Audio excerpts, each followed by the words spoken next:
બગદાણામાં કોળી સમાજના યુવક પર થયેલા હુમલાને પગલે રાણપુર તાલુકા કોળી સમાજમાં ભારે રોષ જોવા મળી રહ્યો છે। આ મામલે આરોપીઓને કડકમાં કડક સજા કરવાની માંગ સાથે કોળી સમાજ દ્વારા રાણપુર મામલતદાર કેબી ગોહિલને આવેદનપત્ર આપવામાં આવ્યું હતું। આવેદનપત્ર બગદાણાના સ્વયંસેવક નવનીતભાઈ બાલધિયા પર તાજેતરમાં થયેલા હુમલાના વિરોધમાં આપવામાં આવ્યું।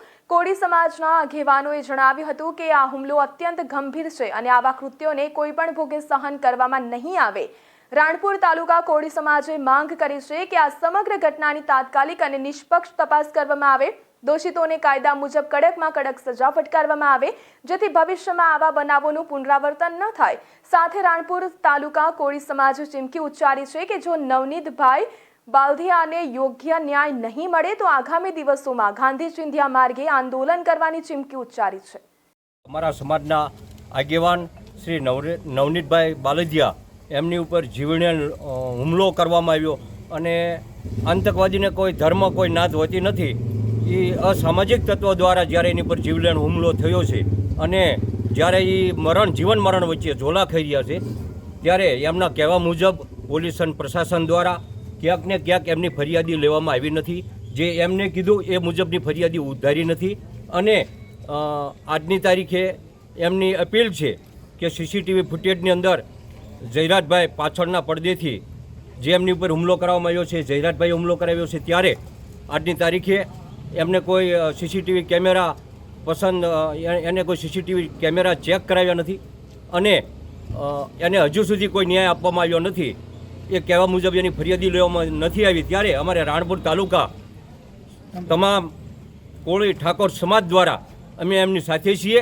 અમે લાગણી અને માગણી સાથે સરકારશ્રીને ભાઈ શ્રી હર્ષ સંઘવી સાહેબને વિનંતી કરીએ છીએ કે એમને સત્ય ન્યાય મળે અને સિયાનો સાચો ગુનેગાર છે એ ગુનેગારને ફરી ઉલટ તપાસ કરી એની એફઆઈઆરમાં દાખલ કરવામાં આવે અને સંવિધાનના નિયમ મુજબ એને સજા કરવામાં આવે એવી અમે લાગણી અને માગણી સાથે મામલતદારશ્રીને આજે અમે રજૂઆત કરવા આવીએ છીએ। અમારે બગદાણા ગામની અંદર જે અમારા સમાજના નવનીતભાઈ ઉપર હુમલો કરવામાં આવ્યો, હુમલાની અંદર માયાભાઈ આયરના દીકરાનું નામ સંડવાણેલું હોય અને એ એફઆઈઆરની અંદર નામ ન સૂચવાનું હોય તો એના માટે એનું નામ એફઆઈઆરમાં સૂચવાય અને અમારા સમાજને કોળી સમાજ એમ ઠાકોર સમાજ રાણપુર તાલુકાનો સર્વે મળીને એનો ન્યાય માગીએ છીએ।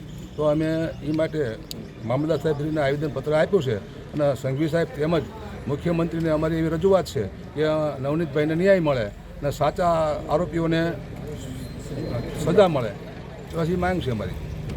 બગદાણાની અંદર જે નવનીતભાઈ ઉપર જે અમાનવીય જે વ્યવહાર થયો છે અને જેને ઢોર મારવામાં આવ્યો છે અને એના લખાવ્યા મુજબ જે નામ એફઆઈઆરમાં નથી આવ્યા તો એ નામ જે એમને લખાવ્યા પ્રમાણે એના નામ એફઆઈઆરમાં દાખલ થાય અને નવનીતભાઈને ન્યાય મળે એ અમારી સર્વ રાણપુર તાલુકાના દરેક અમારા કોળી સમાજની માંગ છે। રાણપુર મામલતદારને આયોજન દેવામાં આવ્યું છે કે બગદાણા ધામે જે નવનીતભાઈ ઉપર હુમલો થયો છે અને જે નવનીતભાઈએ દવાખાનામાં જે શબ્દ બોલ્યા એ ઉપરથી પોલીસે એફઆઈઆર ન ફાડી અને જે નામ રહી ગયા છે જે પડદા પાછળ એ નામ લેવામાં આવે એવી એમાં સમસ્ત કોળી સમાજની માંગણી છે। આગામી સમયમાં જો સરકારશ્રી જે નામ દાખલ કરવામાં જે છે એના નહીં આવે તો અમે સમાજ દ્વારા ગાંધી ચિંધ્યા માર્ગે ઉગ્ર આંદોલન કરશું।